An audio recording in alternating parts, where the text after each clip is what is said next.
Hello there and welcome back to another Outriders Build video. My name is GamerNesto and today I want to show you my Seismic Commander Impale focus version of it. This one is more Impale focus, so it's the Impale is stronger than the other one, and not only that, it also is more aiding for the mobbing with this set.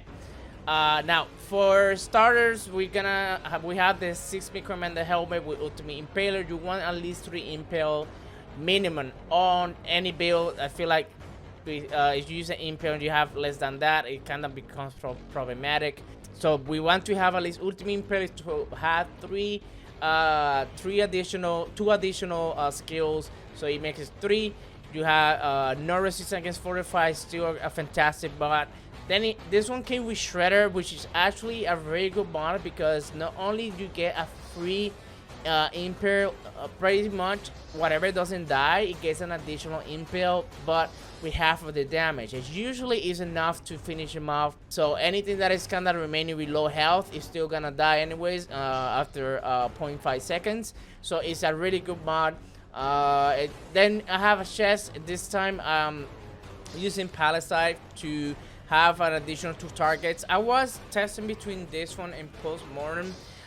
Pretty much for this build you want Palisade because it's always guaranteed to have 2 additional targets versus having 3 additional targets but with 2 conditions, which is basically kill the target and the next target next to it has to be within 5 meters. So I'm not really liking 2 conditions in order to get just an additional Impale. Palisade is way more superior because I will guarantee to have 2 additional targets. We have Captain Hunter in here to basically add more, elites and bossing, and this one has bloody boots, which is the same chest that I had before. Then on my legs, so far yet to see another pants that I can use, so I'm using this one, but I put sharpening spike to make those Impale stronger. Pretty much with this mod, if the mod is not elite, it's gonna pretty much guarantee a 1 shot. And then of course, like I mentioned before, with Shredder, if the elite doesn't die on that on when you mobbing, right, and one of the elites within the mobs, with Charmer Strike, you leave the elite so low that pretty much the Shredder is just gonna finish him off. Then we have the Martial Gauntlets here. It came with under anomaly, double jump, in despair. So those are the only mods that you really need for leap anyway. So basically this is actually really good. So for the boots, we have two mods for extra quicks. So we will make it with 3. Quick is one of those skill same as Impale, that is you don't have 3, it feels weird. So having 3 quick is very important. Even if you don't have the ground mod, just aircraft still like super strong. So you don't even have that much.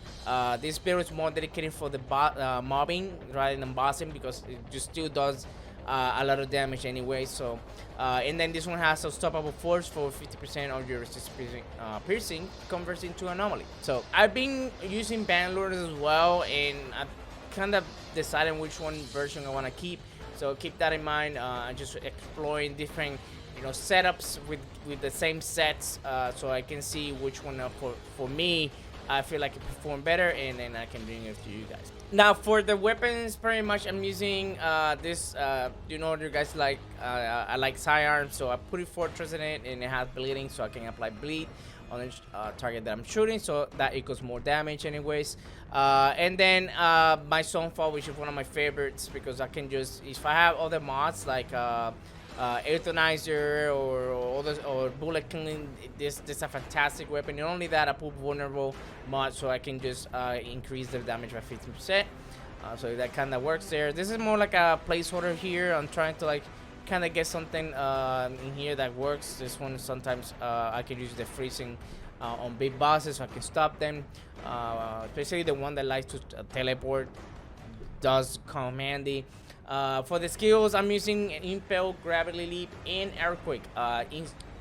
This build is all offensive, and the good thing is that you don't have a condition to pretty much use the set because you can use whatever you want.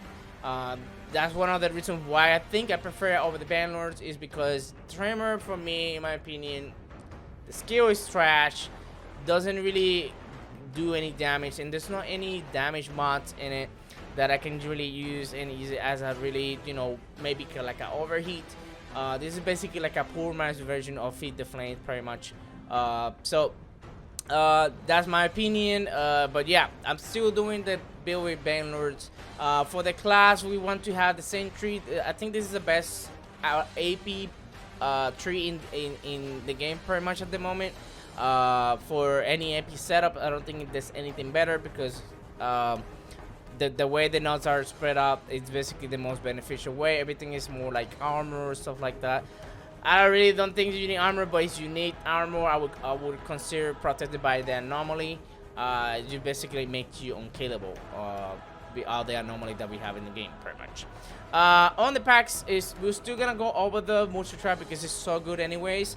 I've been exploring with other ones, with especially energy transmission, and actually this one has a very good interaction, especially using Bannelords. I was kind of messing with it, even though I felt like it was a little less damage, but it felt more active, more engaging than Moisture Tribe, because this one gave me the little convention feeling versus just not having anything at all. And not only that, you have to work between Seismic and Kinetic to keep up that 30% extra damage on the skills. So it's kind of very fun and engaging. So I can't wait to bring out this version with energy transmission.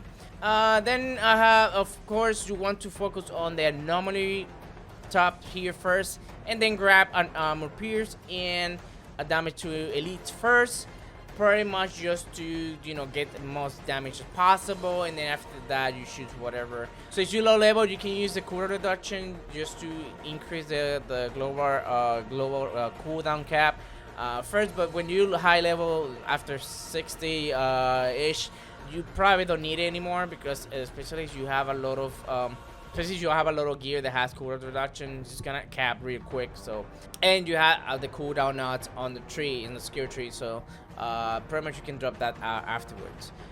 So yeah, guys, that's basically the build. I'm gonna leave you some gameplay so you can see how good it is. I'm still, you know, debating which mods I want to add. Probably it's gonna be Anomaly Echo, and this build pretty much is gonna be done. And then the next builds are gonna be Bannelords and Marshals. Actually, I was messing with Marshals, even though that the Marshals, the pieces that I have, they're not perfect. I was actually having a lot of fun, same for Bannelords. But then again, I'm just testing different interactions, different versions of it. This is Bill. Thank you so much for watching. Again, guys, thank you so much for spending time in my channel, spending time with me on Twitch every night. So if you have any questions, feel free to write on the section below. Drop a like. It definitely helps me to pump this video up in the algorithm. If you haven't subscribed, I don't know why you're waiting. It's free. And turn that notification bell so you can know whenever I post any content. Thank you so much, guys, and I'll see you on the next one. Peace.